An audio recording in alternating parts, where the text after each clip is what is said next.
These are the 20 things you didn't know about football. And at number 20, Ronaldo's bagging more followers than a continent's population. Cristiano Ronaldo is living the dream, man. He's so popular, he's got over 500 million followers on Instagram alone. That's more than the population of South America. Guess when you're that famous, it can swing both ways. Because I'd bet you didn't know at number 19 that there's a club rule about Ronaldo and it's for the wrong reasons. In the summer of 2021, CR7 shocked the world by returning home. But unfortunately, Ronaldo had a terrible time and cost the club way too much. So they introduced the Ronaldo rule, which means no player at Manchester United can earn more than $300,000 a week. Kinda crazy to think how there's so much money in the game. Now that at number 18, even the guys at the top all want a share. Here we go, Seth. Damn, they're making it rain at FIFA headquarters. Guess I can see why number 17 is so hyped. Almost every baller wants a ticket to the new league. The Saudi Pro League is the hottest thing in football. All the top dudes are going there. They even offered to pay Kylian Mbappe $700 million a year.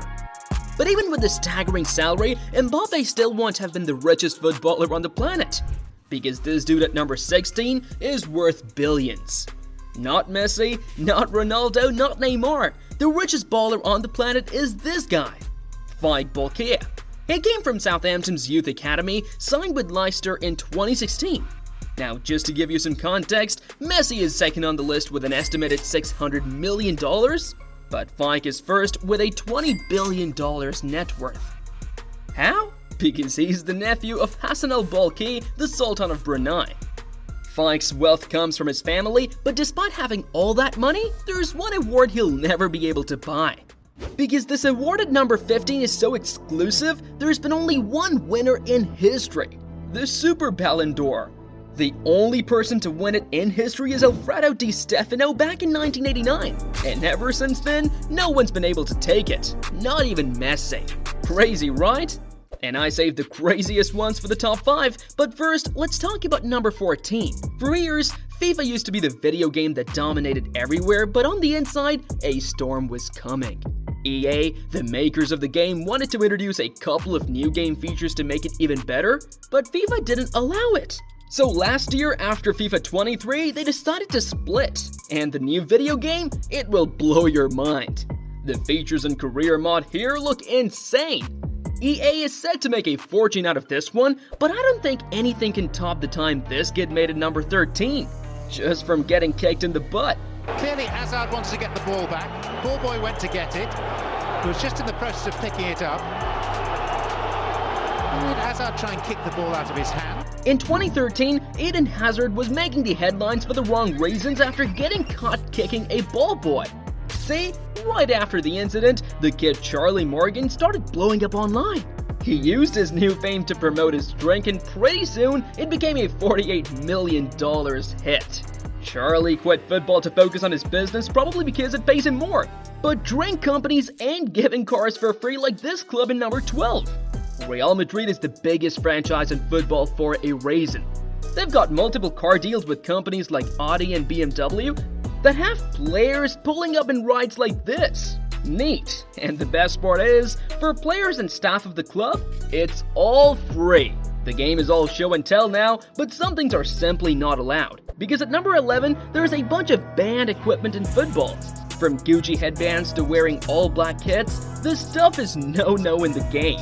But imagine almost getting fined $5,000 for wearing boots. See, in 2007, when David Beckham wore Adidas cleats in the MLS, he didn't know they were made out of kangaroo leather. And once the MLS found out, he had to get rid of them.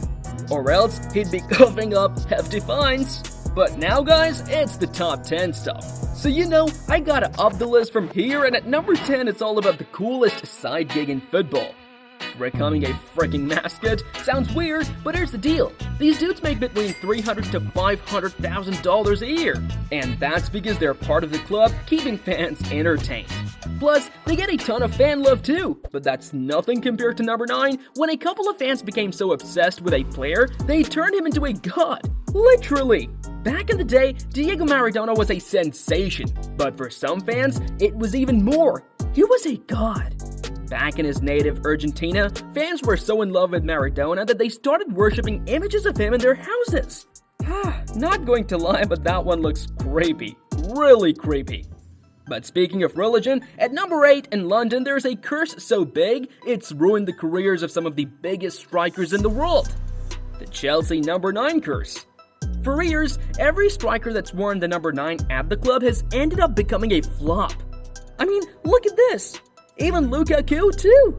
Didier Drogba could have been on that list, but my man was wise enough to avoid that and choose number 11 instead. And it made him a hero because he started scoring goals to change the world, like at number 7 when he stopped a civil war. Back in his native Ivory Coast in 2007, the country was looking like a Call of Duty battlefield, constant fighting.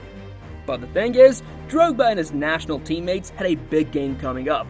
And they knew the only way they could stand a chance of winning was if they got everyone on the same page. And that's when Drogba did this. Ivoiriens, Ivoiriennes, du Nord et du Sud, du Central-Ouest. Vous avez vu, on vous a prouvé aujourd'hui que toute la Côte d'Ivoire peut cohabiter, peut jouer ensemble pour un même objectif, se qualifier pour le mondial. Vous nous avez promis que cette fête allait rassembler le peuple. Aujourd'hui, on vous demande, s'il vous plaît, on se met à genoux.